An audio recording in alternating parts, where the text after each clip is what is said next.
So poaching is almost never random, and it can accelerate population declines or target specific traits in ways that do not mimic what actually occurs in nature. For example, in the past century, over 80% of our planet's African elephants have been lost to poaching. Now, poaching can also generate rapid evolutionary changes. For example, intensive poaching for ivory has led to an increase in tusklessness among some female African elephant populations. What is not well understood, though, is how tusklessness affects elephant behavior.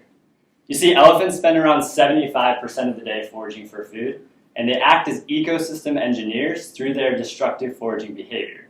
They've been observed using their tusks to strip bark from trees, and in woodland habitats, they just demolish trees and shrubs, making previously inaccessible food and refuge available for smaller species. That's actually why we call them ecosystem engineers, because they literally create and change the habitat they live in. Now, where I do my research in Gorongosa National Park, Mozambique, historically the elephant population flourished. However, Mozambique was engaged in a civil war where 90% of the elephants in the park were killed for their meat and ivory. Now, more recently, restoration efforts have been successful, but what's really fascinating is that since the war, the number of tuskless females in the park has also risen. You see, across all of Africa, only 3% of female elephants are tuskless.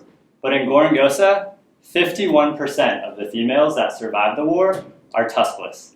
And no studies have investigated the impact of tusklessness on elephant behavior. So that's the piece of the puzzle that I'm hoping to solve. We know that elephants act as ecosystem engineers through their destructive foraging behavior, and that tusks play a role in that. So does the rise in tusklessness compromise that important role? Well, we put GPS collars on tusked and tuskless female elephants in Gorongosa, and our analysis across 3 years suggests that tuskless females use foraging habitat differently than tusked females. For example, the grassland habitat, which contains no trees, was used significantly more by tuskless females.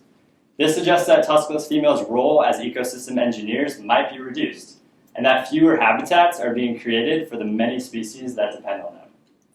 These results are important because, again, elephants have the capacity to dramatically modify landscapes, which impacts both the structure and the function of the entire ecosystem. The African elephant is an iconic species, and there's huge international interest to protect them from poaching. My research further emphasizes the importance of not just conservation and restoration, but of understanding how poaching can affect an entire ecosystem by altering the behavior of key species. Thank you.